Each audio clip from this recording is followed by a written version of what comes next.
আসসালামু আলাইকুম, বিসমিল্লাহির রহমানির রহিম। সুপ্রিয় শিক্ষার্থীবৃন্দ, তোমাদের অষ্টম শ্রেণীতে পড়ো তোমাদের ইসলাম শিক্ষা বই থেকে পাঠ 12। আজকে সূরা আল হাশরের 3 আয়াত নিয়ে আলোচনা করব।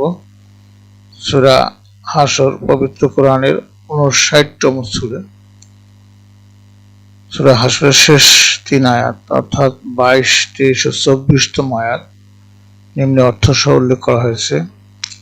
এই সূরার ফজিলত হলো যে এই 3 আয়াতের ফজিলত অত্যন্ত বেশি। রাসূলুল্লাহ সাল্লাল্লাহু আলাইহি ওয়াসাল্লাম বলেন, যে ব্যক্তি সকালে 3 বার আউযু বিল্লাহিস সামিউল আলিম মিনাশ শাইতানির রাজিম পাঠ করার পর সূরা হাশরের শেষ আয়াত 3টি তেলাওয়াত করবে, আল্লাহ তাআলা তার জন্য 70,000 ফেরেশতা নিয়োগ করে দিবেন। তারা সকাল থেকে সন্ধ্যা পর্যন্ত তার জন্য রহমতের দোয়া করতে থাকবে। সেদিন সে মারা গেলে শহীদের মৃত্যু লাভ করবে, আর সন্ধ্যাকালে যে ব্যক্তি এইভাবে পাঠ করবে সেও এই ফজিলত লাভ করবে। তিরমিজি শরীফ। শব্দ অর্থ হুয়া মানে সে বা তিনি, আল্লাযী মানে যে বা যিনি, আলিমুন মানে হচ্ছে জ্ঞানী, আল গায়বী মানে অদৃশ্য, আর শাহাদাত মানে দৃশ্যমান উপস্থিত, আর রহমান মানে দয়াময়, আর রাহিম মানে হচ্ছে পরম দয়ালু, আল মালিক মানে অধিপতি, আল আজিজ মানে পরাক্রমশালী, আল জব্বারু মানে প্রবল,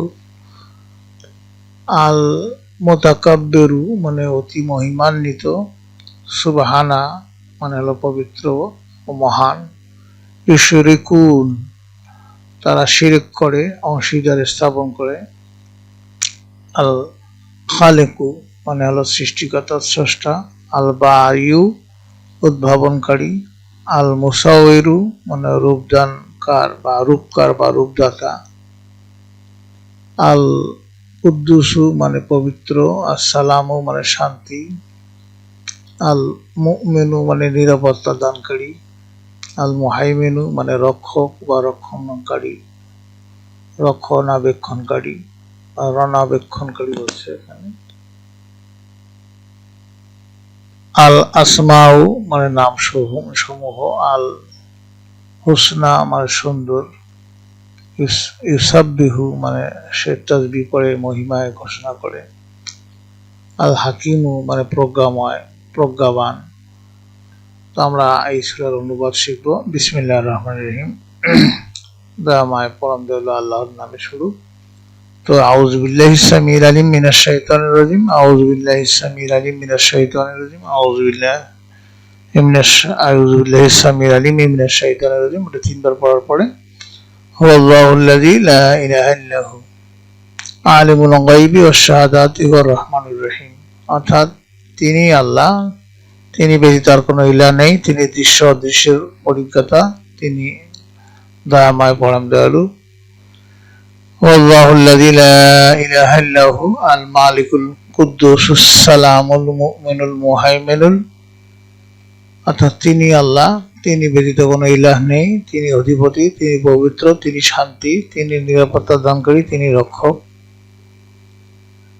এখানে আজিজুল জব্বারুল মুতাকাব্বির, তিনি পরাক্রমশালী, তিনি প্রবল, তিনি অতি মহিমান্বিত। সুবহানাল্লাহি আম্মা ইউশরিকুন, তারা যা কিছু স্থির করেছে আল্লাহ তা থেকে পবিত্র মহান।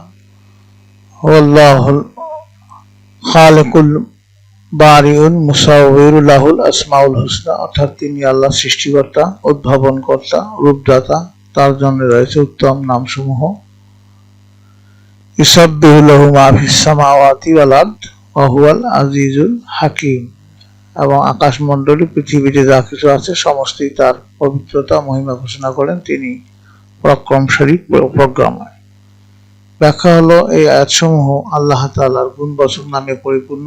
আল্লাহ তাআলার উপর এসব গুণবাচক নাম তার ক্ষমতা, তার পরিচয়ের স্বরূপ প্রকাশ করে। তিনি সর্বশক্তিমান, আসমান জমিন সবকিছুর মালিক, তিনি যা ইচ্ছা করেন তাই হয়, তিনি ব্যতীত আর কোনো ইলাহ নেই, তিনি একমাত্র ইলাহ বা মাবুদ। আসমান জমিনের সবই তার পবিত্রতা ও মহিমা ঘোষণা করে। সুতরাং মানুষের উচিত একমাত্র তারই দাসত্ব করা এবং সর্ব অবস্থায় তার ইবাদতবন্দেগী করা। আমাদের বাড়ির কাজ হলো শিক্ষার্থী সূরা হাশরের শেষ আয়াত 3টি মুখস্থ করবে, মুখস্থ করে অর্থ সহ খাতায় লিখে শিক্ষককে দেখাবে। পরবর্তী ক্লাসে আমরা পাঠ 13 কোরআন আল কোরআন এর ও নৈতিক শিক্ষা নিয়ে আলোচনা করব। তো তোমাদের সার্বিক মঙ্গল কামনা করে আজকে এখানে বিদায় নিচ্ছি। খোদা হাফেজ।